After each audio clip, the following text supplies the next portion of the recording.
Nitrianske Hrnčiarovce oslavovali veru poriadne jubileum. Spred 900 rokov pochádza prvá písomná zmienka o obci. Oslavy boli veľkolepé a pani starostka sa ukázala ako skvelá hostiteľka. Obdivovali sme, ako zvláda toľko stresu, ktorý k takémuto výročiu nesporne patrí. Chvála Bohu, som taká nátura, že keď už ústa otvorím, to všetko upadne. A hlavne, keď vidím, že sú tu všetci hostia a už to ide v poriadku, tak obyčajne ten stres už upadá z človeka. Bolo to trošku ťažšie možno do obeda, keď sme ešte doľaďovali, doťahovali isté veci, aby každý, kto ku nám dnes privíta, cítil sa medzi nami veľmi dobre. Ako by ste charakterizovali vašich ľudí? Akí sú?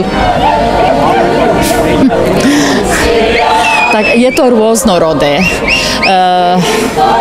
Možno niektorým by sa to nepáčilo, keby som rozdelila, že sú tu tí stáli, teda rodáci, a máme občanov, ktorí k nám prichádzajú bývať. Ale môj otec mal vždy takú peknú vetu dole klobúkom. Takže aj ja v tejto chvíli hovorím dole klobúkom pred tými občanmi, ktorí sa snažia prispôsobiť sa, zapájajú sa do diania obce, a ja mám také skúsenosti, že 100 raz vyskúšali a dobre sa medzi nimi. Takže čakám každého občana, pretože skutočne nechcem robiť rozdiel.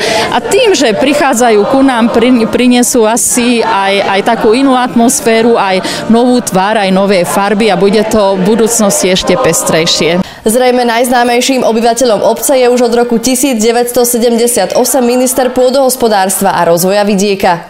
Nie som tu dneska ako minister, ale ako súkromná osoba. Takže ako obyvateľ, tak prezrate, ako sa tu žije v Nitrianskych Hrnčiarovciach? Veľmi dobre. Ja pochádzam z Komiatic, ale vlastne posledných 35 rokov žijem tu.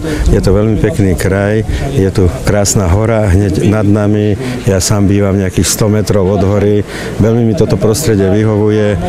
Skutočne môžem povedať, že občania sú tu veľmi príjemní, veľmi dobrí. V podstate podľa mňa je to nekonfliktná obec.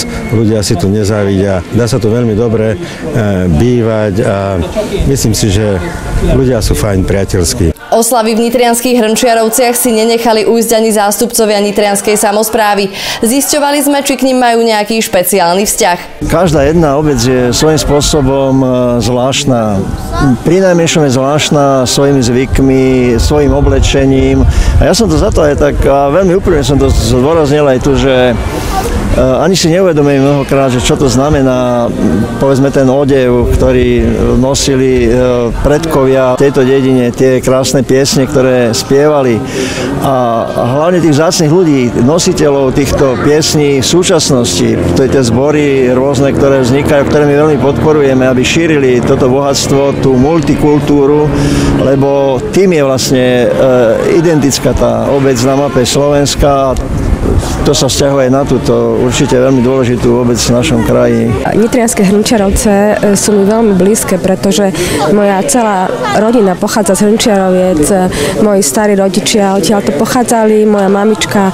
Do 3 rokov som vyrastala v Hrnčiarovciach.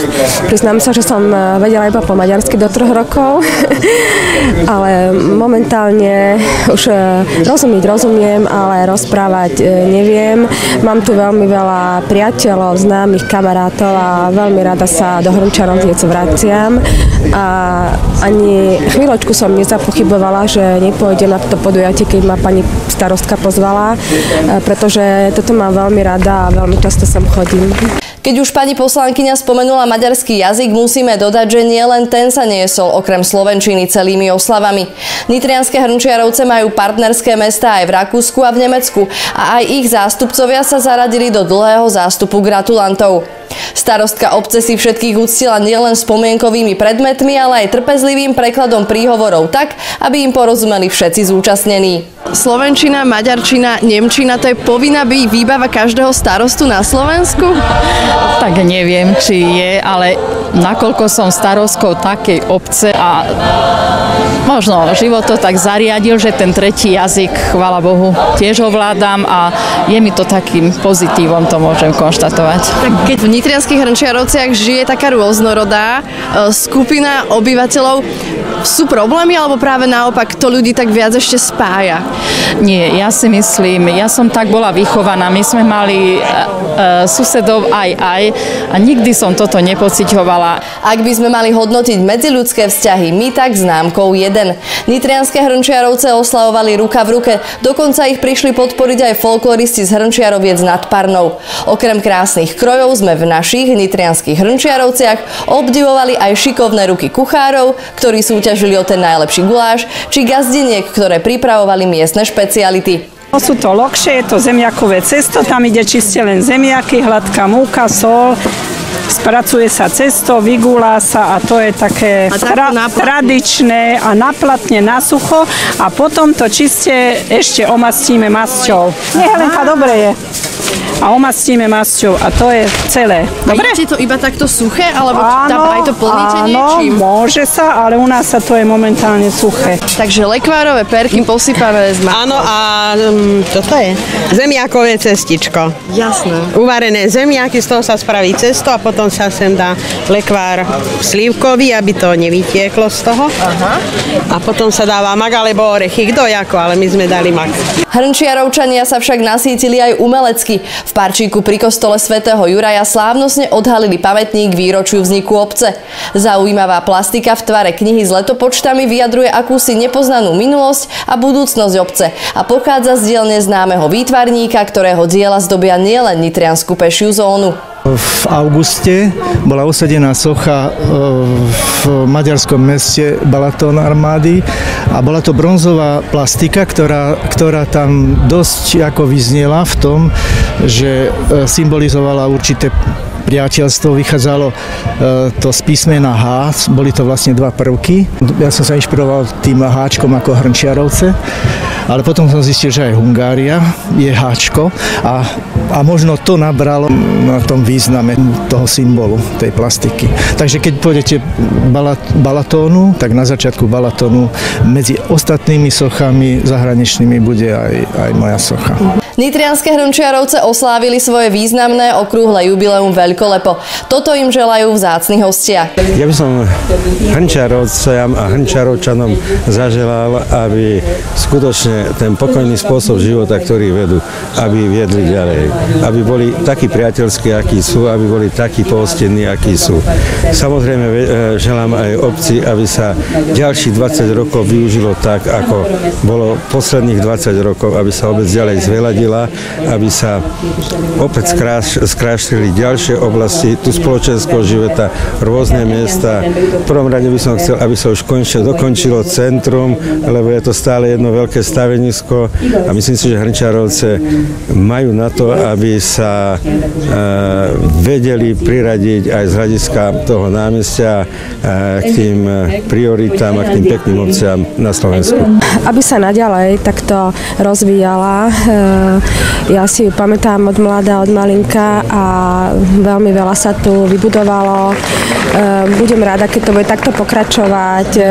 Prajem im veľa krásnych rokov a hlavne, aby sem prichádzali, aby sa tu zabývali mladí ľudia, aby obec prosperovala tak ako doteraz.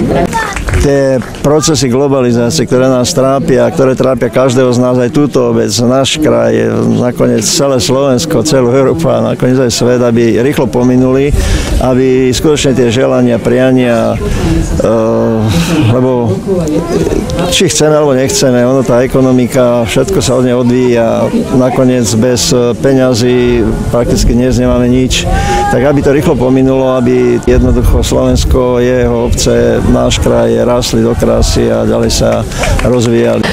Možno nie som skromná, je toho veľmi veľa, ale táto myšlienka možno je síce moja vlastná, ale sú to pocity a sú to žiadosti našich občanov. Čím viac toho máme, tým väčšie nároky sú aj u tých našich mladých, možno aj u tej staršej generácie a nie je to možné za každým každým na 100% vyhovieť. Takže aj po tejto stránke by som možno niekedy očakávala od našich občanov trošku viac pochopenia, pretože mnohí to vidia povrchne, nevidia priamo do toho diania a veru v dnešnej ťažkej dobe sú problémy, ktoré určite ani rozhlasom nehlásam, ani do novín nepíšem, ale snažím sa vyriešiť tak, aby to občania ani nebadali a bolo to všetko vyriešené a zabezpečené. Nech sa teda všetko darí a minimálne ešte ďalších 900 rokov Nitrianske Hrnčiarovce.